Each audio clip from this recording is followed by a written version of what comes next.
বাবার উপর থেকে আমার ভালোবাসা সেদিনে উঠে গিয়েছিল যখন মায়ের মৃত্যুর একদিন আগে মাকে ডিভোর্স পেপারে সাইন করতে বলেছিল। মাও বিনা বাক্যে সাইন করে দিয়েছিল। মায়ের চোখে মুখে বেদনা ছাপ আর বাবার চোখে আনন্দ, যেন কতদিন পর গাঁট থেকে একটা বোঝা নামাতে পেরেছে। বাবার এই কাণ্ড আমি দরজার আড়াল থেকে দেখেছি। বাবা আমাকে দেখেনি। বাবা বাসা থেকে বের হয়ে যেতে মা আমাকে কাছে ডেকেছিল। আমি মাথা নিচু করে মায়ের কাছে গিয়ে দাঁড়িয়েছিলাম। মায়ের মুখের দিকে তাকাতে পারছিলাম না। আমি কীভাবেই বা পারবো? আমার মায়ের কষ্ট দেখতে যে আমার ভীষণ খারাপ লাগতো। আমি জানি আমার 5টা স্বাভাবিক পরিবারের মতো আমাদের পরিবারটাও স্বাভাবিক না। আমি আমার বাবা মায়ের একমাত্র সন্তান। সেই সুবাদে আমার তো রাজকন্যার হালে থাকার কথা, কিন্তু আমি সেভাবে নেই। বাবা আমাদের সাথে থাকে না। আমি মায়ের আদরেই বড় হয়েছি। মাসের শেষের দিকে বাবা ভোর সকালে আমাদের বাসায় আসতো। পরের মাসে যাবতীয় যা যা দরকার হয় সব কিছুর খরচ দিয়ে দুপুরেই চলে যেত। মাঝে মাঝে আমার সাথে সারাক্ষণ গল্প করতো। তখন নিজেকে সবচেয়ে সুখী মানুষ মনে হতো। কিন্তু বাবা মায়ের সাথে দরকার ছাড়া কোনো বিশেষ কথা বলতো না। মিথ্যা বলবো না, বাবা যে খরচ দিত তার অর্ধেকও আমাদের লাগতো না।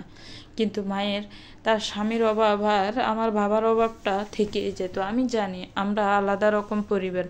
কেউ আমাকে কিছু বলেনি, বাবাও না, মাও না, কেউই বলেনি। কিন্তু আমি জানি বাবার আরও একটা সংসার আছে, আরও একটা পরিবার আছে যাদের সাথে বাবা থাকে।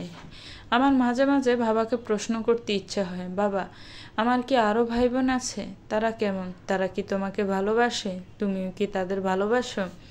কিন্তু আমি পারি না, চাইলেও পারি না। কেন যে পারি না জানি না। হয়তো আমাদের মাঝে চিরাচরিত বাবা মেয়ের সম্পর্ক নেই বলে। সে যাই হোক, মা যখন আমাকে নিজের কাছে ডেকে পাশে বসিয়ে আমার মাথায় হাত বুলিয়ে দিয়ে বলল, আমি আর বেশি সময় বাঁচব না। তুমি জানোই মা, বাস্তবতা আমাদের মেনে নিতে হবে। আমার খুব কান্না পেল। আমি জানি মা মারা যাবে। মায়ের খুব কঠিন অসুখ হয়েছে। এইভাবে আমায় ছেড়ে চলে যাবে মা। আমি বিশ্বাস করতে পারিনি প্রথমে, কিন্তু এখন মেনে নিতেই হয়েছে। আমি জানি মা বাঁচবে না, তাই মায়ের সামনে হাসি খুশি থাকার চেষ্টা করি সব সময়। মনে মনে বাবাকে মায়ের মৃত্যুর জন্য দায়ী করি। বাবা একটু ভালোবাসলে মায়ের এই অবস্থা হতো না হয়তো। আমি জানি মা, তুমি আমার এই অসুস্থতার জন্য নিজের বাবাকে দায়ী করো, কিন্তু বিশ্বাস করো মা, মানুষটা মোটেও এসবের জন্য দায়ী নন। উনি অনেক ভালো, আমাদের দায়িত্ব নিয়েছেন, এই তো অনেক।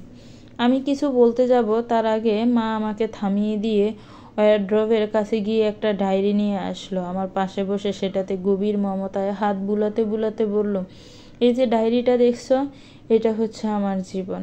আমার জীবনের সব কিছুই আমি এখানে লিখে রেখেছি। আমি জানি মা, আমরা কেউই না বললেও তুমি জানো যে তোমার বাবার আরও একটা পরিবার আছে। সে তাদের সাথেই থাকে। আমার মৃত্যুর পর তুমি তোমার বাবার সাথে সেখানে যাবে। তোমার বাবার স্ত্রীকে এই ডায়েরিটা দিও মা, আর বলে যে আমাকে ক্ষমা করতে। আমি অবাক নয়নে মায়ের দিকে তাকালাম। মায়ের চোখে পানি। মা হাসার ব্যর্থ চেষ্টা করে বলল, আমাকে কথা দাও মা, সব কিছু জানার পর আমাকে ভুল বুঝবে না। আমি জানি আমি ভুল করেছি, পাপ করেছি, যে পাপের ক্ষমা হয় না। কিন্তু আমি তো তোমার মা, তোমার জন্য বেঁচে আছি। না হলে তো কবেই মরে যেতাম। আর হ্যাঁ, যেভাবে যাবে সবাই যা বলবে তাই করবে, সেখানে তো আর আমি থাকবো না তোমাকে দেখে রাখার জন্য। আর হ্যাঁ, তুমি যখন সব কিছু জানবে তোমার বাবাকেও বলবে আমাকে ক্ষমা করতে। পারবে না মা বলতে? আমি মায়ের দিকে ফ্যাল ফ্যাল করে তাকিয়েছিলাম, কিন্তু কোনো প্রশ্নই করতে পারিনি। মায়ের শেষ সময়ে এসে তাকে যেন কোনো প্রশ্ন করে বিব্রত করতে চায়নি। সেই রাতে বাবা আর বাসায় ফিরিনি। এমনিতেও সে আমাদের বাসায় রাতে কখনোই থাকেনি। কিন্তু অনেক মানুষ এসেছিল। তারা নাকি আমার মায়ের আত্মীয়। কেউ আমার নানা নানি, খালা, মামা মামি আর তাদের বাচ্চারা। আমাদের 2 রুমের ছোট্ট কামরাটা কানায় কানায় ভরে উঠেছিল। নানি নামের মানুষটাকে মাকে জড়িয়ে ধরে সে কি কান্না! মা এমনভাবে তাদের সাথে কথা বলছিল যেন তারা তার কত আপন। আমি শুধু চুপচাপ সব কিছু দেখছিলাম। নানি নিজে হাতে মাকে খাবার খাইয়ে দিল, মায়ের চুলি বিলি কেটে দিল, তেল দিয়ে দিল। খালামণি মাকে নতুন জামা পরিয়ে দিল। আমি যেন চোখের সামনে থেকেও আড়াল হয়েছিলাম, কিন্তু একসময় সবাই আমার দিকেও নজর দিল। মা ও নানির হাত ধরে বলল, আমি চলে গেলে ওর বাবাকে খবর দিও মা, ওকে ওর বাবার সাথে পাঠিয়ে দিও। কেন?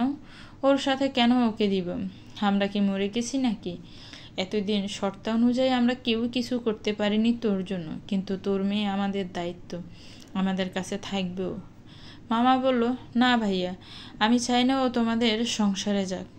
ওর খুব ইচ্ছে ওর বাবা মায়ের সাথে থাকা, কিন্তু আমার জন্য তা সম্ভব হয়নি। এইবার থাকবে। আপু, তোর কি মনে হয় ওর বাবার বউ ওকে ভালোবাসবে? ভালো না বাসলে ও ওকে ভালো রাখবে, এইটুকু আমি জানি। সবাই তো আমার মতো খারাপ বা স্বার্থপর না, বলেই মুচকি হাসলো মা। আজকের দিনে এসব কথা কেন? রাজবাড়ি গোছের নানা নামেন মানুষটার একদমকে পরিবেশটা বেশ ভারী হয়ে উঠল। এরপরের কাহিনী খুব সংক্ষেপ। তারপরের দিন রাতে আমার মা দুনিয়া থেকে বিদায় নিল। সে রাতেই বাবাকে খবর দেওয়া হলো। বাবা ভোর রাতের আগে বাসায় এসে পৌঁছালো। সেই প্রথম বাবার চোখে মায়ের প্রতি একটু কষ্ট দেখতে পেয়েছিলাম, কিন্তু বাবাকে আমার একদমই সহ্য হচ্ছিল না। বারবার মায়ের কথা বলা কথাগুলো আর বাবার ব্যবহার মায়ের মৃত্যুর জন্য দায়ী করছিলাম। নানু আর খালার চিৎকারে আকাশ বাতাস বাড়ি হয়ে উঠেছিল, আর আমি ছিলাম নির্বাক। কিন্তু মায়ের খাটিয়া যখন নিয়ে যাচ্ছিল, মনে হচ্ছিল আমার জীবনটাকেই নিয়ে যাচ্ছে। হাউমাউ করে কেঁদেছিলাম আমি। 7 দিন নানিরা আমাদের সাথে ছিল, তারপর বাবার সাথে কথা বলে চলে গিয়েছিল। বাবা আমার স্কুল থেকে সব কাগজপত্র নিয়ে আমাকে নিয়ে এখন সে ঢাকার পথে। আমি জানি না আমার ভাগ্যে কি আছে, সামনে কি হতে চলেছে। যেখানে যাচ্ছি সেখানে সবাই যে আমাকে সহজে মেনে নিবে না সেটা জানি। আমার প্রয়োজনীয় জিনিসপত্র আর মায়ের ডায়েরিটা সঙ্গী বানিয়ে আমি চলেছি আমার নতুন ঠিকানায়। পেছনে ফেলে আমার মা আর আমার মায়ের স্মৃতিগুলোকে। একটা বিকট শব্দ করে বাসটা ব্রেক কষলে আমি বাসের সামনের দিকে ঝুঁকে পড়তে গিয়েও থেমে গেলাম। দেখলাম একটা শক্ত হাত আমাকে আষ্টে ফিষ্টে জড়িয়ে আছে। মানুষটা আমার বাবা। কয়েক মুহূর্ত লাগলো আমি কোথায় আছি সেটা বুঝতে। দ্রুতই মস্তিষ্ক সচল হলো। মনে পড়লো আমি কোথায়। হ্যাঁ, আমি বাবার সাথে আমার নতুন পরিবারে যাচ্ছি। তার মানে মা আমার কাছে নেই, মা আর বেঁচে নেই। মায়ের মৃত্যুটা আমি এখনো মেনে নিতে পারিনি। প্রতিদিন সকালে ঘুম থেকে উঠে মনে হয় মা আমার কাছেই আছে, ডাকলেই চলে আসবে, কিন্তু আসেনি। এই কয়েকদিন ঘুম ভাঙলে হয়তো খালামণি, না হয় নানি এসেছে, কিন্তু এখন কে আসবে? বাবা আসবে নাকি অন্য কেউ? নাকি আসলেই কেউ আসবে, নাকি কেউ আসবেই না? ব্যথা পেয়েছ মা? কোথাও লাগেনি তো? ভয় পেয়েছ? বাবার প্রশ্নে বাস্তবে ফিরে এলাম আমি। মা, বাবা আমাকে এইভাবে মা বলে ডাকবে? আমার কল্পনার অতীত ছিল বিষয়টা। ভিতর থেকে যেন কেউ কান্নার একটা কল খুলে দিল। এতটুকু আদরেই আমার ভীষণ কান্না ফেটে থাকলো। আমি বুঝতে পারলাম না আমি কষ্টে কান্না করছি নাকি সুখে। আমি মাথা নাড়িয়ে না বললাম। বাবা সহ আরো কয়েকজন মানুষ ড্রাইভারের সাথে কথা বলল। বাবা ফিরে এসে আমাকে বলল, আমাদের নামতে হবে মা, বাস একটু খারাপ হয়েছে, সামনেই গ্যারেজ আছে, কিছুক্ষণ পরেই কিছু লোক আসবে, ওরা ঘন্টাখানেকের মাঝে ঠিক করে দিবে। বাসের ভিতরে বসে থাকতে আমার ভালো লাগে না, দম বন্ধ লাগে। চলো বাইরে যাই, 5 মিনিট হাঁটলেই একটা দাবার মতো কিছু একটা পাবো, বের হ মা।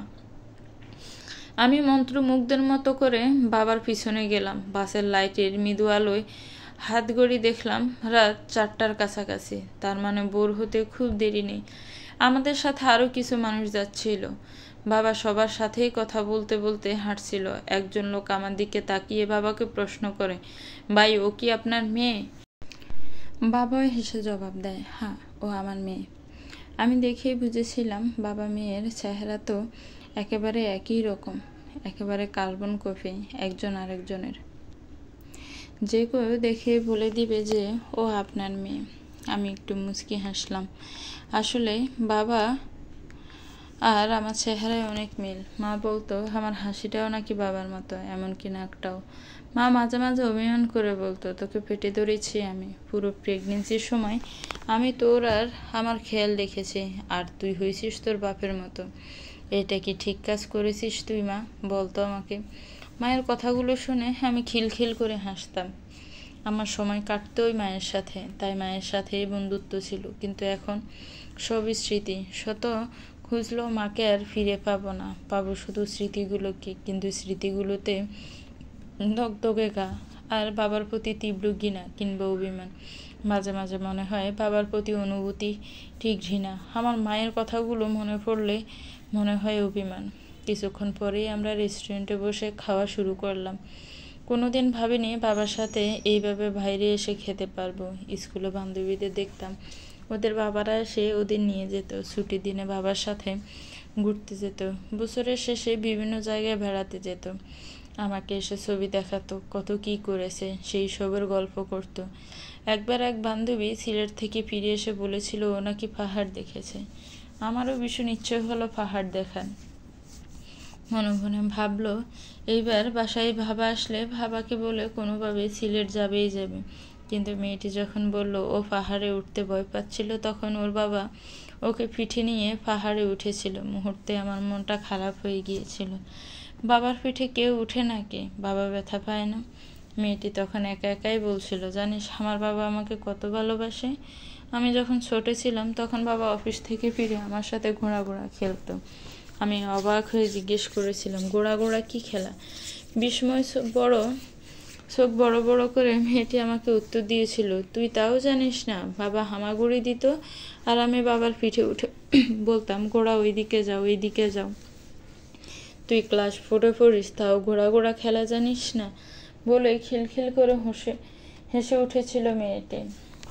বাবা আমাকে আইসক্রিম কিনে দাও না, ও বাবা আইসক্রিম কিনে দাও। একটা বাচ্চার চিৎকারে বাস্তবে ফিরে আসি আমি। বাচ্চাটার দিকে তাকিয়ে ভাবলাম আমি কখনো আবদার করার সুযোগও পাইনি বাবার কাছে। আবার তো ঘোড়া খেলা, সবাই কি আর আমার বান্ধবীর মতো ভাগ্যবতী হয়?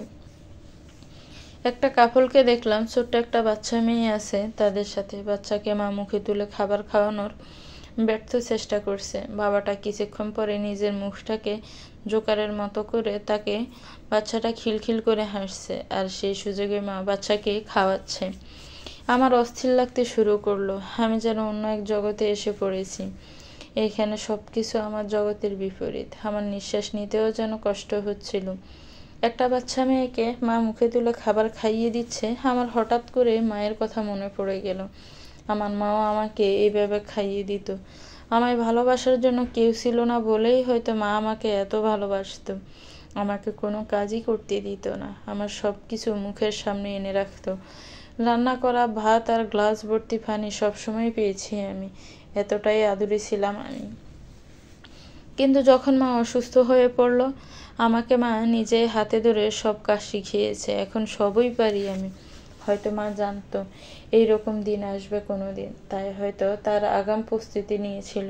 কিন্তু আজকের এই খাবারটা আমার নিজের হাতে খেতে ইচ্ছে করছে না। একবার ইচ্ছে হলো বাবাকে বলি, বাবা আমাকে একটু খাবার খাইয়ে দিবে, কিন্তু বলতে পারলাম না। জড়তা কিংবা ভয়, দুটোর একটা কিংবা দুটোই হয়তো কাজ করছিল মনের মধ্যে।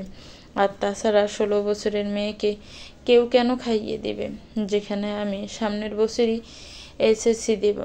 এখন কি আমার আবদার করা মানায়, যেখানে আমার মাই এই দুনিয়াতে নেই? আমার হঠাৎ কি হলো জানি না। আমি কোনো কিছু না ভেবে ধীর গলায় বাবাকে জিজ্ঞেস করলাম, বাবা আমাদের সাথে তুমি থাকতে না কেন? অন্য 10টা পরিবারের মতো আমরা কেন একসাথে থাকতাম না? আমাদের কি এমন দোষ ছিল যে তুমি আলাদা থাকতে? আমার আর আমার মায়ের সাথে কেন এমন অবিচার করেছ? আমার করা এহেন প্রশ্নে বাবা হঠাৎ থতমত খেয়ে গেল, কিন্তু পরক্ষণেই নিজেকে সামলে নিয়ে বলল, অবিচার করেছি তোমাদের সাথে। কিভাবে অবিচার করলাম বলো আমাকে? বাবার এরকম জবাবে আমি থতমতে খেয়ে গেলাম। আমতা করে বললাম, তাহলে তুমি শুধু কেন তোমার আরেকটা পরিবার নিয়েছিলে? কেন আমার মাকে সময় দাওনি? পরিবার? তোমার মা আমার পরিবার ছিল। তোমার মা কি তোমাকে 16 বছরে তোমাকে কিছুই বলেনি? আমি কিছু না বলে মাথা নিচু করে রইলাম। বাবা আবার বলতে শুরু করলো, আগুন ছিল মায়া, আগুন যা সব কিছুকে পুড়িয়ে ছাই করে দেয়। তোমার মা আমাকে সেই আগুনে ঠেলে ফেলে দিয়েছে। 17 বছর ধরে আমি সেই আগুনে জ্বলছি। তোমার মায়ের করা একটা ভুল আমাকে সারা জীবন জ্বালাচ্ছে। প্রতি মুহূর্তে আমার মনে হয় আমার জীবনটা এই বুঝে শেষ হয়ে গেল। 17 বছর ধরে আমি জ্বলছি, আর এখন আমার পরিবার জ্বলবে। আমার পরিবারটা ধ্বংস হয়ে যাবে হয়তো, বুঝলে তুমি? আমি মুহূর্তে মিনিয়ে গেলাম। কি এমন করেছিল আমার মা যার দাম তাকে সারা জীবন ধরে দিতে হলো? নিজেকে বুঝালাম, আমাকে জানতে হবে সব কিছু, আমাকে টিকে থাকতে হবে, সামনে যাই হোক না কেন আমাকে সক্ষম থাকতে হবে। বাবার দিকে তাকিয়ে বললাম, আমার মা মারা গেছে 7 দিন আগে, প্লিজ একজন মৃত মানুষকে নিয়ে খারাপ কথা বলো না। বলে মাথা নিচু করে রাখলাম। বাবা আর কিছু না বলে চুপচাপ খেতে লাগলো। বাসে উঠে আবারও চুপচাপ বসে রইলাম, জানি না কি হবে সামনে। জোরে একটা নিঃশ্বাস নিয়ে সকালের বাতাসটা উপভোগ করলাম আর ভাবলাম, ইস, মা যদি এখন আমাদের সাথে থাকতো। মানুষ কল্পনাতেই সুখে, আমিও না হয় হলাম। মায়ের ঘামের গায়ের রুমটা যদি এখন পেতাম। আমার মনে হলো মা আমাদের সাথেই আছে, আমরা 3 জনই। হ্যাঁ, আমাদের পরিবার। বাবা পরম যত্নে মায়ের খোলা চুলগুলো কপাল থেকে সরিয়ে দিচ্ছে। আমি তাদের ভালোবাসার এই মুহূর্তটা ক্যামেরাবন্দি করছি। খুব বেশি কি ক্ষতি হতো যদি এমনটা হতো? সৃষ্টিকর্তা কি এমনটা করতে পারতেন না? একটা দীর্ঘশ্বাস বের হয়ে আসে মায়ের বুক ছিঁড়ে। গেস্ট রুমের পর্দার এক অংশ ধরে দাঁড়িয়ে আছি আমি। এই রুম থেকে সরাসরি ড্রয়িং রুমটা দেখা যাচ্ছে। অনেক মানুষ সেখানে। একটা বাচ্চা শুকনো মুখে বসে আছে সোফার উপর, পা দুটো সোফার উপরেই রেখেছে। মুরব্বী মতো একটা মানুষ চিৎকার চেঁচামেচি করছে। কেউ একজনকে কুলাঙ্গার বলে সম্বোধন করছে। তার পাশে ফর্সা করে মোটা মতো একটা মহিলা বসে আছে। তার মুখ রাগান্বিত থেকে থেকে সে মুরব্বী মহিলার সাথে রাগারাগিতে যোগ দিচ্ছে। আর কিছুক্ষণ পর পর ফোন করে কাদেরকে যেন আসতে বলছে। আর একজন মধ্যবয়সী মহিলা, বয়স হয়তো 40-এর কাছাকাছি হবে, সেই নির্বিকার ভঙ্গিতে বসে আছে। কিন্তু একটু আগে আকাশ বাতাস এক করে গগন বিদায় চিৎকার করে পরিবেশটা ভারীও করে তুলেছিল। কিছুক্ষণ পরপরই জ্ঞান হারাচ্ছিল আর অনবরত বলছিল, আমাকে ঠকালে কেন? আমি তো সব কিছু ছেড়ে ছুড়ে তোমার কাছে এসেছিলাম, আমাকে কেন ঠকালে? সোফায় বসে থাকা বাচ্চাটা মাঝে মাঝে মা বাবা বলে মহিলার মাথায় হাত বুলিয়ে দিচ্ছে। কখনো এসে জড়িয়ে ধরছে। আরও একজন আছে, আমি তাকে দেখতে পাচ্ছি না। সে আমি আসার কিছুক্ষণ পরেই অপর পাশের রুম থেকে দরজা বন্ধ করে দিয়েছে। কেউ না বললেও আমি বুঝতে পেরেছি ওই মেয়েটি ওর বোন, কারণ এই মেয়েটিও দেখতে প্রায় তার মতো।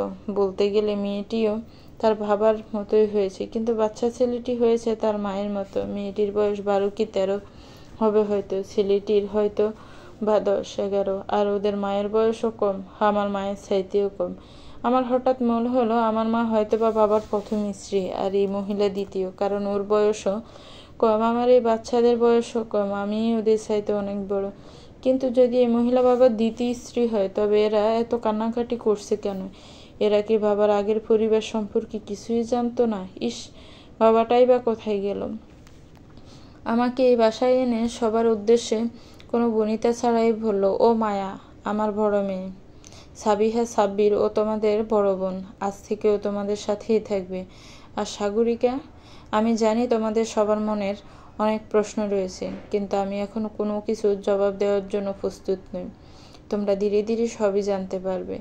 কথাগুলো একদমে বলে বাবা আমার হাত ধরে ছোট্ট গেস্ট রুমটায় এনে বলল, তুমি আজ থেকে এইখানেই থাকবে। বাসায় রুম 4টা, সরি, তোমাকে একটু ম্যানেজ করে নিতে হবে। বাকি 3টে রুমে সবার দখলে। আশা করি তোমার কোনো সমস্যা হবে না। আমি বের হচ্ছি, রাতে ফিরব, ততক্ষণ সাবধানে থেকো। আমি কোনো কিছু বলার আগে বাবা রুম থেকে বের হয়ে গেছে। ড্রয়িং রুমে উপস্থিত সবাইকে উপেক্ষা করে সে বের হয়ে গেছে। কারো প্রশ্নের কোনো জবাব সে দেয়নি। আমি আরও একবার ড্রয়িং রুমের দিকে তাকালাম। মোটামতো মহিলাটি আবারও কাকে যেন ফোন করছে। তাকে বেশ বিরক্ত দেখাচ্ছে। মুরব্বি টাইপ মানুষটার জন্যই যে সে এখানে এখনো আছে সেটা তার মুখ দেখেই বোঝা যাচ্ছে। আমি দরজার সামনে থেকে সরে এসে আমার রুমটার দিকে নজর দিলাম। 2 জন মানুষ থাকার মতো ছোট একটা খাট, একটা পড়ার টেবিল, একটা ওয়ার্ডরোব, একটা ড্রেসিং টেবিল আর একটা আলনাও আছে। রুমটার সাথে এক্সট্রা একটা ওয়াশরুমও আছে। সবই ঠিক আছে, কিন্তু রুমটায় জানালা মাত্র একটা। আমার মনটা খারাপ হয়ে গেল। আগে যেখানে থাকতাম সেখানটায় ছিল মফস্বল শহর, কত বড় বড় বিল্ডিং ছিল না। আমাদের বাসাটা 2 রুমের হলেও অনেক আলো বাতাস ছিল, চারপাশে গাছপালা ছিল। কিন্তু এই ঢাকা শহরে এসে তার দম বন্ধ লাগছে। আলো আছে যথেষ্ট, কিন্তু গাছপালা নেই। কি জানি এই ফ্ল্যাটটা কত তলায়। হ্যাঁ, মনে পড়েছে, বাবার সাথে যখন লিফটে আসলাম তখন বাবা ভারতে প্রেস করেছিল, তার মানে এটা 13 তলা। বাবা যায়, পাহাড়ের ছাই তো উঁচু হয়তো। আমি জানালার কাছে গিয়ে নিচে তাকালাম। নিচে চোখ পড়তে মাথাটা চক্কর দিয়ে উঠল। এত উপরে আমি তো আগে কখনোই উঠিনি। যাক, বাবা পাহাড়ে না নিয়ে গেলেও এখানে এই তো উপরের বাতাস নিয়ে পাহাড়ের স্বপ্ন পূরণ করেছে। হঠাৎ মনে হলো, বাবা কি তার পরিবারের সাথে ঘুরতে যায় কখনো? হ্যাঁ যায়, এজন্যই তো ড্রয়িং রুমে তাদের সবার সমুদ্রের সামনে একটা ছবি দেখলাম। আমিও যদি সমুদ্রে দেখতে পেতাম। আপু, বাবা কি আমাদের আর ভালোবাসবে না? ছোট ভাই সাব্বিরের কথায় ব্রু কুঁচকে তাকে সাবিহা প্রশ্ন করে, বাবা যে তোকে ভালোবাসবে না, তোর এমন কেন মনে হচ্ছে? জানো, আমার বন্ধু জায়ান আছে না, ওর বাবাও আরেকটা বিয়ে করেছে। সেখানে ওর আরেকটা ভাইও আছে। এখন নাকি ওর বাবা আর ওকে ভালোবাসে না, শুধু ওর সেই ভাই আর ভাইয়ের মাকেই ভালোবাসে, ওদের সাথে থাকেও না। এখন কি বাবা ওই আপুটার মাকে আনতে গেছে? তাহলে আমাদের মায়ের কি হবে আপু? সাবিহা কষ্টের মাঝেও মুচকি হাসে। বাবা যে কেন এমন করলো কে জানে। আর বাবা এখন কোথায় গেছে সে তাও জানে না। সাবিহার ইচ্ছে করছে মেয়েটাকে গিয়ে বলবে বাসা থেকে চলে যাও, কিন্তু আবার মনে হচ্ছে ওই মেয়ের ধারে কাছেও যাবে না। কেন সে এসেছে আমাদের বাড়িতে? আপু মায়ের কাছে যাবে? মা অনেক কান্নাকাটি করছে। নানু মাকে সান্ত্বনা দিচ্ছে, আবার বকাঝকাও করছে, আবার বাবাকে বলছে কুলাঙ্গার। আপু কুলাঙ্গার কি? সাবিহার মেজাজ মুহূর্তে খারাপ হয়ে গেল। এজন্যই নানুকে ভালো লাগে না তার। কথায় কথায় বাবাকে ছোট করার চেষ্টা করে। আর এখন তো বাবাকে আর ছেড়ে কথা বলবে না মোটেই। বাবা যাই করুক না কেন, বাবাকে বাজে কথা বলার অধিকার নেই ওনার। সাবিহার অনেক ইচ্ছে ছিল ওর একটা বোন থাকবে, বড় কিংবা ছোট, একটা হলেও হতো। সাব্বিরের জন্মের সময় সে খুব করে চাইতো হাসপাতাল থেকে মা যেন একটা বোন নিয়ে আসে, কিন্তু মা ভাই এনেছিল বলে সে ভীষণ রাগ করেছিল। একসময় সাব্বিরের প্রতি মায়া জন্মালেও একটা বোনের ইচ্ছা সবসময় ছিল তার। বাবা আজ তাকে সত্যি সত্যি একটা বোন এনে দিয়েছে, প্রায় তারই মতো দেখতে। কিন্তু আফসোস, সে এমন কোনো বোন চায়নি যে বোনের মা তার নিজের মা নয়। হলো তো হলো, আমি বলেছিলাম না তুই এই ছেলের সাথে থাকলে জীবনেও সুখী হবি না? বলিনি তোকে? রাগে গজগজ করতে করতে নিজের মেয়েকে কথাগুলো বলে মরিয়ম খানম। সে সাব্বিরের নানু। সে একা একাই মেয়ের সাথে বকবক করছে, কিন্তু মেয়ে তার কথার কোনো জবাব দিচ্ছে না।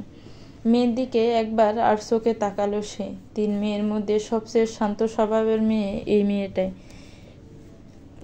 কিন্তু কে জানতো মেয়ে প্রেমে পড়বে এক বেকার ছেলের উপর। অনার্স শেষ না করে তার হাত ধরে বাড়ি ছেড়ে পালাবে, মান সম্মান ধুলোই মিশিয়ে দিবে। যদিও মেয়ে বলেছিল সেই বেকার ছেলের ব্যাপারে, কিন্তু আমেরিকার সিটিজেনশিপ পাওয়া ছেলের কাছে মেয়েকে না দিয়ে কোন পাগলে বেকার ছেলের হাতে মেয়ে দিবে? তারাও রাজি হয়নি। মেয়েটিকে কি দেখেছিল বেকার ছেলের মাঝে কে জানে। যে রাতের আধারে তার হাত ধরে পালাতে হলো, মেয়েকে চুপ করে বসে থাকতে দেখে সে আবার বলে, মিলেনি আমার কথা? আরে, যে ছেলে তার বুড়ো বাপ মাকে শুধু টাকা পাঠিয়েই খালাস, তাদের সেবা যত্নের নাম নেয় না মুখে, সেই কুলাঙ্গার যে সবই করতে পারে, তা এখন সে গেছে কই? তার সেই বউকে আনতে গেছে নাকি?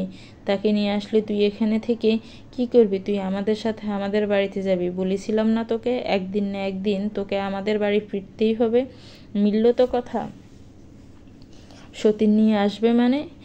মেয়েটার মাকে ওইখানে নিয়ে আসবে? না, সব মিথ্যে, সব। সাগরিকা বারবার চোখ বন্ধ করে রাখছে আর ভাবছে।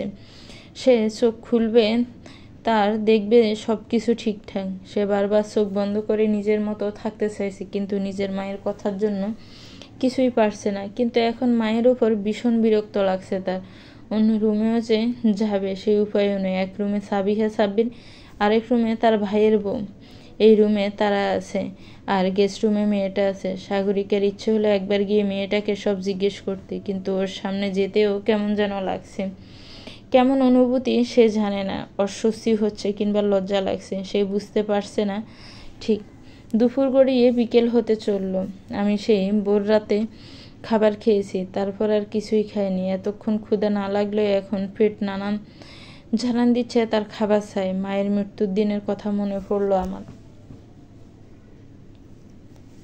মায়ের মৃত্যুর পর মনে হলো সে সব কিছুর উপরে উঠে গেছে। তার ক্ষুধা পিপাসার কিছুই নেই, কিন্তু 12টা ঘন্টা পার হওয়ার আগেই ভীষণ ক্ষুধা আর পিপাসা পেয়েছিল। তার শুকনো মুখ দেখে খালামণি আমাকে খেতে দিয়েছিল, কিন্তু এইখানে কেউ তার আপন নয়, কেউ তার খবর নেবে না। সে খাবার খেলো নাকি খেলো না তাতে কারো কিছু যায় আসে না। তুমি কে? বাবা বলল, তুমি নাকি আমার বোন। তুমি কি আসলেই আমার বোন? একটা বাচ্চা ছেলের আওয়াজ পেয়ে আমি জানালার কাছ থেকে সরে আসি। বাচ্চাটা ভীষণ কিউট। আমি হেসে বলি, হ্যাঁ, আমি তোমার বোন। তুমি তো অনেক কিউট। তোমার নাম কি? সাব্বির। আমার আবার অতীতের কথা মনে পড়ে গেল। একটা ভাই বোনের খুব শখ ছিল আমার। ছোটবেলায় বন্ধুদের কারো ভাই বোন হলেই আমিও মায়ের কাছে ছুটে যেতাম। আমিও বায়না করতাম হাসপাতাল থেকে আমাকে একটা ভাই কিংবা বোন এনে দিতে। মা মাঝে মাঝে হাসতো, আবার মাঝে মাঝে আমাকে বুকে জড়িয়ে নিয়ে হাপুস নয়নে কান্না করতো। আমি কিছুই বুঝতে চাইতাম না। মাকে বলতাম বাবাকে বলবে বেশি করে টাকা দিতে। হাসপাতালে কেউ বাচ্চা না দিলেও যেন মা কিনে নিয়ে আসে। কিন্তু যখন সব কিছু বুঝতে শিখলাম তখন আর এইসব বলে মাকে বিব্রত করতাম না। ভাবতেই অবাক লাগছে, আমারও এখন দুটো ছোট ভাই বোন আছে। আমি সাব্বিরের দিকে তাকিয়ে বললাম, তুমি কোন ক্লাসে পড়ো ভাই? ক্লাস 4-এ পড়ি। তুমি আমাদের বাসায় কতদিন থাকবে? জানি না ভাই। তুমি এখানে কেন এসেছো? তুমি এসেছো বলে মা কান্না করছে, আপুও কান্না করছে আর কষ্ট পাচ্ছে। নানু বাবাকে বকাবকি করছে। জানো কি বলেছে? নানু বলেছে বাবা কুলাঙ্গার। আচ্ছা, কুলাঙ্গার কি? আমার ভীষণ খারাপ লাগলো বাবার জন্য, সবার জন্য। বাবা তো চাইলেই আমাকে নানা বাড়িতে দিয়ে আসতে পারত। আমার ভীষণ ক্ষুধা লেগেছিল, তাই বিস্কুট খাচ্ছে। মামি ভাত খাচ্ছে। আমার ভাত ভালো লাগে না আপু। মা নানু কিছুই খায়নি। তুমি কি কিছু খাবে? তোমার কি ক্ষুধা লেগেছে? না, আমি খাবো না, তুমি খাও। রাত 8টার দিকে বাবা বাসায় ফিরল। কলিং বেলের শব্দ পেয়ে সাব্বির ছুটে গিয়ে দরজা খুলে দিল। সাবিহা ঘর থেকে বের হয়ে আসলো। নানু কিছু বলতে চাইছিল, কিন্তু বাবা কিছু বলার সুযোগ না দিয়েই আমার ঘরে আসলো। আমি বাবাকে দেখে হাসার চেষ্টা করলাম। বাবাও বিনিময়ে একটু হেসে আমার দিকে একটা ফোন দিয়ে বলল, তোমার ফোন। তোমার মামা, খালা আর নানির নাম্বার আছে সেভ করা। আমারটাও আছে, প্রয়োজন হলে আমাকে কল দিও। আমি অল্প হেসে জবাব দিলাম, আচ্ছা। তোমার মুখ দেখতে এমন লাগছে কেন? কেমন মরা মরা? খাওনি কিছু সারাদিন? আমি কিছু না বলে মাথা নিচু করে রইলাম। বাবা হঠাৎ রেগে গিয়ে উচ্চস্বরে বলল, সাগরিকা, সাগরিকা কোথায় তুমি? এখানে এসো জলদি। সাগরিকা মানে বাবার স্ত্রী। কিছুক্ষণ পরই এসে হাজির হলো রুমটায়। আমি প্রথম ভালোভাবে ওনার মুখের দিকে তাকালাম। গোলগাল চেহারা, বেশ স্নিগ্ধ দেখতে। বাবার সাথে খুব সুন্দর মানায় হয়তো। চোখের নিচে এখনো পানির চিহ্ন রয়েছে। উনি প্রায় সারাদিনই কেঁদেছে। বাবা আবার রেগে যাওয়া গলায় বলল, তুমি কি মানুষ নাকি অন্য কিছু? সারাদিন একটা মেয়ে না খেয়ে আছে, তুমি তাকে খেতে দাওনি কেন?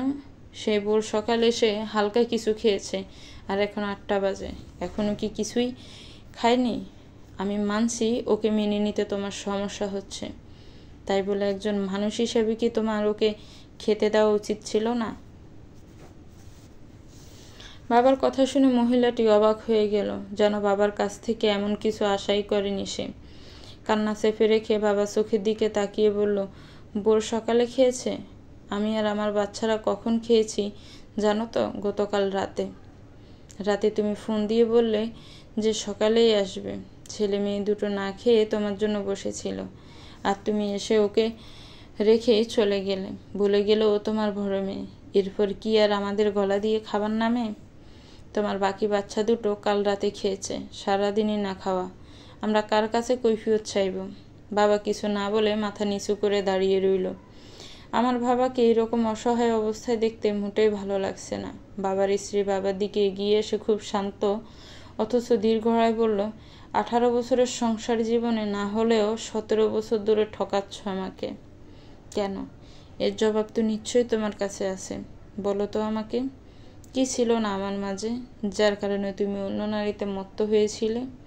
18 বছর। ওনাদের বিয়ের বয়স 18 বছর, কিন্তু আমার মায়ের সাথে বাবার বিয়ে হয়েছে 17 বছর আগে। তার মানে আমার মাই বাবার দ্বিতীয় স্ত্রী। আমার মাথা কাজ করছিল না, চোখ গোলা হয়ে আসছিল, মাথা অসম্ভব রকম যন্ত্রণা করতে লাগলো। কিছু বুঝে ওঠার আগে আমি পড়ে যেতে নিলাম। জ্ঞান হারানোর ঠিক আগের মুহূর্তে দেখলাম আমার মা আমার কাছে এসে বলছে, হাল ছেড়ো না মা, টিকে থাকো, যেভাবে পারো সেভাবেই। আকাশের দিকে অপলক দৃষ্টিতে তাকিয়ে আছে রিজভী আহমেদ। তীব্র অপরাধ বোধ ঘিরে ধরেছে তাকে। মায়াকে সারা জীবন দূরে সরিয়ে রেখেছে সে, যাতে তার পরিবারের কোনো ক্ষতি না হয়, যাতে তার সাগরিকা কষ্ট না পায়। কিন্তু আজ নিজে সে মায়ের জন্য ওকে কষ্ট দিল। তার তো বোঝা উচিত ছিল এরকম একটা পরিস্থিতিতে কারোই খাওয়ার ইচ্ছে করবে না। টাকার জন্য কি না করেছে সে। একবেলা খাবার খাওয়ার জন্য, একটু ভালো খাওয়ার জন্য সে কেন যে সেদিন সেখানে গিয়েছিল। সে যদি সেদিন সেখানে না যেত তাহলে আজকের পরিস্থিতি ভিন্ন হতো।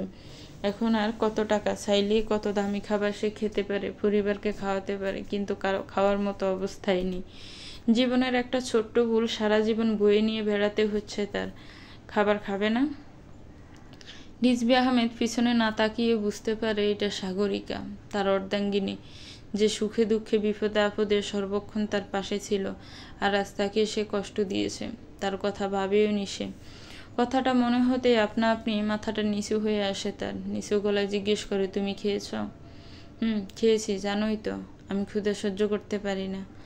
আবার কারো মুখে কোনো কথা নেই। নীরবতা যে এতটা ভয়াবহ সেটা রিজভী ভালোভাবেই জানে।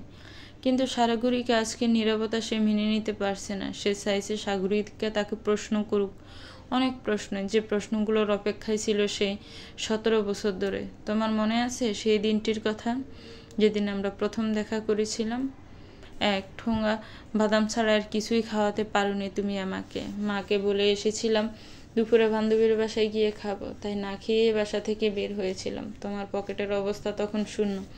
আমিও বুঝতে পেরেছিলাম আমার কাছে টাকা থাকলেও তোমার সম্মানে লাগবে বলে কিছু কিনে খেতে পারিনি। তবুও খুশি ছিলাম, কারণ তুমি আমার সাথে ছিলে। তোমাকে কখনোই বলিনি জানো তো, সেদিনের পর থেকে বাসায় খাবার খেতে গেলে খুব কম খাওয়ার চেষ্টা করতাম, কারণ জানতাম তোমার সাথে থাকতে গেলে আমার খাবারের কষ্টও করতে হবে। আবার ফিনপতন নীরবতা। রিজভী মাথা নিচু করে আছে। সাগরিকা আবার বলো তো, আমাদের সমাজে কোন সম্পর্কটা স্বাভাবিক না? রিজভী আর চোখে সাগরিকার দিকে তাকালো, নিচু গলায় জবাব দিল, অবৈধ সম্পর্ক। ওহো না, তাহলে কি? কোনটা স্বাভাবিক না? সৎ মায়ের সাথে তার বাচ্চাদের সম্পর্ক। রিজভী মাথা নিচু করে রইল। সাগরিকা আবার বলল, জানো তো, কোনো মেয়েই কিন্তু চায় না সে কারো সৎ মা হবে, কোনো মেয়েই না। কারণ আমাদের সমাজে সৎ মায়েদের ভালো চোখে দেখা হয় না। মা যেমনই হোক, মা তো মাই। সে সৎ হোক বা নিজের জন্মদাত্রী মা বাচ্চাদের সুপথে আনার জন্য আত্মরা করলেও কেউ বলার নেই। কিন্তু সৎ মা যদি একটা ফুলের টোকা দেয় তাতেই সবার সমস্যা। ভুল বললাম? না, সাগরিকা ভুল বলেনি। সৎ মায়ের দেয়া কষ্ট আর কেউ না জানুক, রিজভী ভালোভাবেই জানে। 7 বছর বয়সে মা মারা গেলে বাবার প্রথম সব ভালো গেলেও মায়ের সাথে সাথে সবাই পরিবর্তন হয়ে যায়। সৎ মায়ের ছেলেটা হওয়ার পর তো তার অস্তিত্ব ছিল না কারোর কাছে। ওই বাড়িতে উঠতে বসতে যে যন্ত্রণা সে সহ্য করেছে, সেটা যেন কারো কপালে না জুটে। সে জানে সৎ মায়েরা ভালো হয় না, কিন্তু সে এটাও জানে সাগরিকা সবার থেকে আলাদা। মায়াকে সে ভালো না বাসলেও কষ্ট দিবে না। দুনিয়াটা কি অদ্ভুত, তাই না? মেয়ের বাবা মা টাকা পয়সার লোভে বউ মরা বাচ্চা হলো অর্ধবয়স্ক এক লোকের কাছে কম বয়সী মেয়েদের বিয়ে দিয়ে দেয়। আবার বিয়ের সময় সবাই এটাও বলে দেয় বাচ্চা দেখাশোনার জন্যই মেয়েটাকে আনা হয়েছে, কোনো অযত্ন যেন না হয়। কুমারী মেয়েদের কত স্বপ্ন থাকে, বিয়ের পর স্বামীর হাত ধরে কোথাও ঘুরতে যাবে, রাত জেগে চন্দ্রবিলাস করবে, মাঝে মাঝে অভিমান করবে, স্বামী তার মান ভাঙাবে। কিন্তু এইসব মেয়েদের কপালে কি জুটে? সকালে খুব ভোরে উঠে বাচ্চার জন্য খাবার বানাও, তারপর বাচ্চার বাপের জন্য, পরিবারের সবার জন্য, তারপর সারাদিন বাড়ির কাজ আর কাজ। স্বামীর কাছে কেউ তার বিরুদ্ধে কথা বললেও সে মেয়েটাকে দোষারোপ করবে। কেন? সে যে সৎ মা। ঠিক এই কারণে তার উপর তো আছে প্রতিবেশীরা। বাচ্চার সাথে একটু চোখ গরম করে কথা বললেও বলবে মা ডাইনি, আবার বেশি আদর সোহাগ করলেও বলবে নিজের সংসার গোছাও। ফান থেকে চুন খসলে কৈফিয়ত দিতে হবে সবাইকে। এক মাগে শীত যায় না, জানো তো। ওই সৎ মায়ের হাতেও একসময় ক্ষমতা আসে, তখন এত বছরে তার উপর করা অন্যায়ের সব রাগ চলে যায়। সেই মা মরা বাচ্চাটার উপর, কারণ তার জন্যই তাকে সবার গঞ্জনা সহ্য করতে হয়েছে এক সময়। রিজভী মাথা নিচু করে দাঁড়িয়ে আছে, কি বলবে বুঝতে পারছে না। তারও মনে পড়েছে তার বাবার দ্বিতীয় স্ত্রীকেও সবাই প্রথম দিকে এইভাবে কথা শোনাতো, বিশেষ করে দাদি। বাবার সাথে বয়সে অনেক ছোট ছিল সে। কত আর বয়স হবে তখন, 15 কি 16। রিজভীর জন্য বাবার বাড়িতেও যেতে পারেনি সে। কিন্তু বিয়ের 6 বছর পর যখন দাদি বিছানায় পড়ে গেল, সংসারের চাবি তার হাতে আসলো, সেও ঠিক তাই করতে লাগলো। তখন থেকেই রিজভীর দুঃখের দিন শুরু হলো। পাড়া প্রতিবেশীরাও তখন কিছু বললে সৎ মা উল্টো তাদের অনেক কথা শোনাতো। সৎ মায়ের উপর রিজভীর অনেক দিনের ক্ষোভ ছিল, রাগ ছিল। আজকে সাগরিকার কথাগুলো শুনে রাগগুলো যেন অভিমানে পরিণত হয়েছে। নিজেরই খারাপ লাগছে। তোমাকে এই কথাগুলো কেন বলছি বুঝতে পেরেছ? আমি এখন কারো সৎ মা, কিন্তু আমি যথেষ্ট প্রাপ্তবয়স্ক, তাই ওর সাথে খারাপ ব্যবহার করব না, কিন্তু ভালোবাসাও আশা করো না আমার থেকে। রিজভী একটা দীর্ঘশ্বাস ফেলল। সাগরিকা এবার ছলছল নয়নে তার দিকে তাকিয়ে প্রশ্ন করল, আমার মধ্যে কিসের কমতি ছিল বলো তো, যার কারণে তুমি ওর মায়ের সাথে সম্পর্কে জড়িয়েছিলে? সাগরিকা, আমি জানি আমার কথাগুলো অবাস্তব শোনাবে, কিন্তু আমার ওর মায়ের সাথে কোনো সম্পর্ক কখনোই ছিল না। সাগরিকা এবার রাগে কান্না করতে গিয়েও হেসে ফেলল। পাগলের মতো হাসতে হাসতে বলল, তাহলে কি এখন এইটা বলছো যে এত বড় মেয়েটাকে আকাশ থেকে আল্লাহ টুফ করে দুনিয়াতে পাঠিয়েছে? বিশ্বাস করতাম যদি সে তোমার মতো দেখতে না হতো, কিন্তু তোমাদের দুজনকে দেখতে তো একেবারেই একরকম। আমাকে কি তোমার পাগল মনে হয়? বাচ্চারা খেয়েছে? কথা ঘুরানোর জন্য প্রশ্নটা করে রিজভী। খেয়েছে, মায়াও খেয়েছে, এখন ঘুমোচ্ছে। আমাকে প্রশ্ন করবে না। প্রশ্ন করছো না কেন কোনো? আমি জানি তুমি বলবে না, বলার হলে 17 বছর আগেই বলতে। বলবো না, কারণ আমি প্রতিজ্ঞাবদ্ধ। আমি চাইলেও বলতে পারবো না, জানি, তাই জিজ্ঞেসও করবো না আর। কিছুদিন পর হয়তো তুমি নিজেই জানতে পারবে সব। শুধু একটাই অনুরোধ, এই কয়েকটি দিন আমার কাছেই থেকো, আমাকে ছেড়ে যেও না। সাগরিকা তাচ্ছিল্যের হাসি হেসে বলল, ভয় পাচ্ছ আমি চলে যাব ভেবে? না, যাব না, কখনোই যাব না। বাবার বাড়ি ছেড়ে রাতের আধারে সারা জীবনের জন্য তোমার কাছে এসেছিলাম। একবেলা খেলে 2 বেলা না খেয়ে থেকেছি, রাজকন্যা হয়ে জন্মেছিলাম, তোমাকে ভালোবেসে তোমার কুড়ে ঘরে এসে থেকেছি। কত কষ্ট করে এক কামরায় ফ্ল্যাটে থেকেছি, তিল তিল করে টাকা জমিয়ে ফ্ল্যাট কিনেছি। এই ফ্ল্যাটের অর্ধেক মালিকও আমি। দুঃখের সময় তোমার পাশে থেকেছি, না হলে সুখের সময় কেন ছেড়ে যাব? তোমার কাছে চলে আসার জন্য ভাবার মরা মুখটাও দেখতে পারিনি আমি। এইবার তোমাকেও হারাবো নাকি? কখনোই না। যেখানে থেকে সারা জীবনের জন্য চলে এসেছি সেখানে আবার চলে যাব নাকি? কখনোই না। কথাগুলো বলে সাগরিকা ছাদ থেকে চলে যায়। রিজভী আহমেদের বেশ হালকা লাগে নিজেকে। যাক, এইবার আর সব কিছু থেকে তাকে ফালিয়ে বেড়াতে হবে না। তার পরিবারকে হারানোর ভয় পেতে হবে না, মায়াকেও দূরে সরিয়ে রেখে কষ্ট পেতে হবে না। যতই হোক, সেও তো তারই মেয়ে, তার জীবনের প্রথম সন্তান। প্রথম বাপ শোনার অনুভূতি কথা সে ভুলবে কিভাবে? আজ রাতে ভালো ঘুম হয়নি। প্রথমত নতুন জায়গা, দ্বিতীয়ত ভয়। আজকে কিভাবে যেন সে অজ্ঞান হয়ে গেল। সারাদিনের অভুক্ততা আর ভয় থেকে হয়তো। বাবা বলেছে কালকে আমাকে নতুন স্কুলে ভর্তি করিয়ে দিয়ে। সাবিয়া সাব্বির যে স্কুলে পড়ে সেই স্কুলে, ওদের সাথেই নাকি স্কুলে যেতে হবে। সাব্বিরের সাথে আজকে একটু সখ্যতা গড়ে উঠলেও সাবিহার সাথে কোনো কথাই হয়নি। সে একবারও আমার কাছে আসেনি, না আসাটাই স্বাভাবিক। মায়ের কথা ভীষণ মনে পড়ছে, তবে বাবার দ্বিতীয় স্ত্রীকে আমার খারাপ মনে হয়নি। কিন্তু সাবিহার নানু আর মামিকে ভালো লাগেনি। আমার সাথে কী রকমভাবে কথা বলল, কেমন ঝাঁঝালো গলায়। কাছের মানুষদের সাথে কথা বলতে ইচ্ছে হলো ভীষণ। মনে পড়লো বাবা আমাকে যে মোবাইলটা দিয়েছে তার মাঝে নানির নাম্বার আছে। একবার মনে হলো নানিকে কল দিই। নানির নাম্বারে ডায়াল করেও কল ঢোকার আগ মুহূর্তে কেটে দিলাম। মনে হলো আমি কল দিলে নানি হয়তো আমার জন্য দুশ্চিন্তা করবে, ভাববে আমি এখানে ভালো নেই, আমার জন্য এখানে সবাই ভালো নেই। আমার নানিকে কল দিতে তাদের শুধু শুধু দুশ্চিন্তায় ফেলতে ইচ্ছে হলো না, খুব অস্থির লাগছিল, তাই জানালা খুলে দিলাম। হু হু করে বাতাস আসতে লাগলো। বাইরে তাকিয়ে দেখলাম লাল নীল অনেক বাতি জ্বলছে। নিচের দিকে ভয়ে ভয়ে তাকিয়ে দেখলাম অনেক গাড়িও চলছে। এই শহরে মানুষদের কত কাজ, রাতেও কাজের শেষ নেই। এই শহরে মানুষের অভাব নেই, কিন্তু আমাকে ভালোবাসার জন্য মানুষের বড়ই অভাব। সেই রাতটা কিভাবে শেষ হয়েছে জানি না। ফজরে আজান হওয়ার সাথে সাথেই আবার ঘুমটা ভেঙে গেছে। অভ্যাস মতো ফ্রেশ হয়ে উজু করে নামাজ পড়ে আবার শুয়েছিলাম। দরজায় কড়া নাড়ার শব্দ উঠে গিয়ে দেখলাম বাবা দরজার সামনে দাঁড়িয়ে আছে। আমাকে দেখেই বলল, ঘুম ভালো হয়েছে মা? শোনো, তোমার তো সামনের বছরই পরীক্ষা, সময় তো বেশি নেই, এখনও রেজিস্ট্রেশন হয়নি তোমার আগের স্কুলে, তাই তোমাকে এত তাড়াতাড়ি এখানে আনতে পেরেছি। আমি এখানের একটা স্কুলের সাথে তোমার ব্যাপারে আগেই কথা বলে রেখেছিলাম। আজকে আমরা যাব সেখানে ভর্তি করাতে তোমাকে। সাবিহা সাব্বিরের সাথে তুমিও যাবে, সমস্যা হবে না তো? আমি মাথা নেড়ে না বললাম। বাবা আবার বলল, এই যা, স্কুলে তো যাব, কিন্তু তোমার ব্যাগই তো কিনে আনা হয়নি, যাওয়ার সময় কিনে নিতে হবে, না হলে তাড়াতাড়ি রেডি হয়ে নাও, আমাদের আবার মার্কেটেও যেতে হবে। বাবা, আমার ব্যাগ আছে, খাতা কলমও আছে, সমস্যা হবে না। আচ্ছা তাহলে আজকে থাক, আজ ওইগুলো নিয়ে চলো, আজ রাতে না হয় আমি নতুন ব্যাগ কিনে এনে দিব তোমাকে। বাবা চলে গেলে আমার একটু ভালো লাগলো। এই বাসায় সারাক্ষণ থাকতে আমার কেমন দম বন্ধ লাগে। নতুন স্কুলে গেলে তো তবুও অনেকের সাথে মিশে ভালো লাগবে। আমার একা একা বসে থাকতে খারাপ লাগছিল। ভাবলাম একটু বের হব, বাবার কাছে যাব, কিন্তু তার আগে সাব্বির আমার জন্য হাতে খাবারের প্লেট নিয়ে আসলো। 3টি রুটি আর একটা ডিম ভাজি। খাবারের পরিমাণ আমার জন্য অনেক বেশি, কিন্তু আমার খারাপ লাগলো, ভীষণ খারাপ লাগলো। আমি কি সবার সাথে একসাথে খাওয়ার অধিকার রাখি না? চোখের কোণে আপনা আপনি পানি চলে এলো।